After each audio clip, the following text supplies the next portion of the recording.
क्या महामानव, दैत्य या राक्षस जैसा अब कोई इस धरती पर मौजूद है?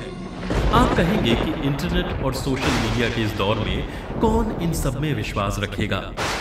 लेकिन असलियत तो ये है कि इंटरनेट और सोशल मीडिया की वजह से ही दुनिया भर में जहां कहीं भी दैत्य, राक्षस या महामानव का जहां कहीं भी कोई नामो निशान मिलता है, लोग उसे अपलोड करते हैं और देखने के लिए, उसके बारे में जानने के लिए इच्छुक रहते हैं। दुनिया भर के कुछ ऐसे ही रहस्यमय जीवों के बारे में हम आज इस एपिसोड में आपको बताएंगे, जिससे आपको ये तो यकीन हो ही जाएगा कि हमसे दूर, हमारी सोसाइटी से दूर कोई है जो हमारे साथ नहीं आना चाहता, हमारी बनाई दुनिया में नहीं आना चाहता। कहाँ होते हैं ये जीव, कैसे रहते हैं, क्या खाते हैं और हमारे बीच क्यों नहीं आना चाहते?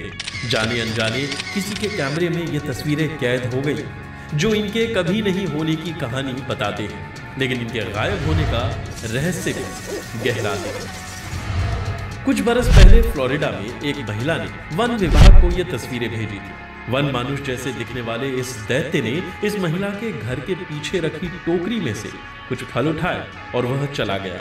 क्या ये वन मानुष है? अगर है तो ये कहाँ गया? वन विभाग ने इसकी काफी खोजबीन की। महिला ने जहां बताया वहां कुछ पैरों के निशान मिले, मगर वो वन मानुष कहाँ गया, यह अब तक रहस्य बना हुआ है। अमेरिका के पेनिसिल्वेनिया में आज भी बिगफुट यानी कि बड़े पैरों वाले दैत्य के बारे में चर्चाएं होती रहती हैं। एक कोई दैत्य रूपी मानव है जो इतना बड़ा है कि उसका पैर भी आम आदमी से 2 या 3 गुना बड़ा है।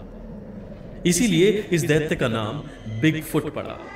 बिगफुट यानी महामानव। इसके होने के जितने सबूत पेश किए गए, उतने ही उन्हें झुठलाने के भी सबूत पेश हुए। एक फोटोग्राफर रिक जैकब ने पहली बार इस महामानव के होने का दावा अपनी तस्वीर के साथ किया था। उसने कहा कि वो डर गया था, इसलिए नजदीक से तस्वीर नहीं निकाल पाया और न ही उसका पीछा कर पाया। इतना ही नहीं, इस तस्वीर के सामने आने के बाद कईयों ने यहां तक कह दिया कि आज भी उत्तरी अमेरिका के जंगलों में इस तरह के महामानव पाए जाते हैं जो उत्क्रांति के दौरान पूरी तरह से इंसान नहीं बने, जो आधे इंसान और आधे बंदर रह गए।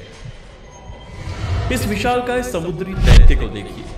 लगभग 80 से 90 फीट लंबे इस समुद्री सांप की तस्वीर रॉबर्ट नाम के प्रोफेशनल फोटोग्राफर ने 1965 में ली। यह तस्वीर ऑस्ट्रेलिया के क्वींसलैंड में ग्रेट बैरियर रीफ के पास ली गई।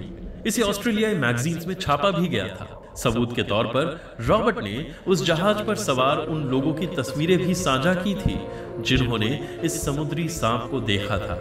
यह घटना 1965 की। उस वक्त फोटोशॉप या इस तरह का कुछ तो था नहीं, तो इस समुद्री जीव की तस्वीर फोटोशॉप तस्वीर हो नहीं सकती। लेकिन जब दोबारा इस समुद्री सांप को तलाशने की कोशिश की गई तो यह समुद्री जीव रहस्यमय तरीके से गायब हो गया। समुद्री दैत्यों में सबसे ज्यादा मशहूर रहा है लॉक नेस मॉन्स्टर। स्कॉटलैंड के लॉक नेस में इसके होने की कई सारी दंतकथाएं मौजूद हैं। इन्हीं दंतकथाओं की वजह से इस लॉक नेस मॉन्स्टर की खोजबीन आज भी जारी है। इसकी पहली तस्वीर आई थी 1934 में। यह अब जिस तस्वीर को देख रहे हैं, ये तस्वीर वही तस्वीर है। इस समुद्री दैत्य की खोज में कई सारे साइंटिस्ट स्कॉटलैंड आते रहे, लेकिन इसके होने का पुख्ता सबूत किसी को नहीं मिला। कई साइंटिस्ट का दावा है कि ये एक डायनासोर की प्रजाति हो सकती है जो उसी के साथ खत्म हो गई। हिम मानव को लेकर भी कई सारी कथाएं और अनुभव साझा किए गए, लेकिन क्या सच में हिम मानव का अस्तित्व था? वानर जैसा दिखने वाला किंतु 2 पैरों पर चलने वाला, पूरा बदन सफेद बालों से ढका हुआ ताकि ठंड का असर ना हो। लगता तो ये किसी कहानी का किरदार ही है, लेकिन हिमालय, तिब्बत और नेपाल में हिम मानव होने की कई सारी कहानियों ने इसके होने और लुप्त हो जाने का रहस्य बरकरार रखा है। ये दैत्यमय जीव आज भी रहस्य बने हुए हैं। हालांकि फोटोशॉप के इस दौर में यह भी कहा जाता है कि वायरल क्रेजी लोग अपनी बनाई हुई चीज वायरल करने के लिए इस तरह की तस्वीरें इंटरनेट पर डालते रहते हैं। जो भी हो, लेकिन ऐसे दैत्यमय जीव दुनिया में किसी कोने में हैं जरूर, लेकिन संख्या में कम होने की वजह से और प्रगत समाज के प्रति डर की वजह से वे अपनी दुनिया से हमारे सामने आने से बचते रहें।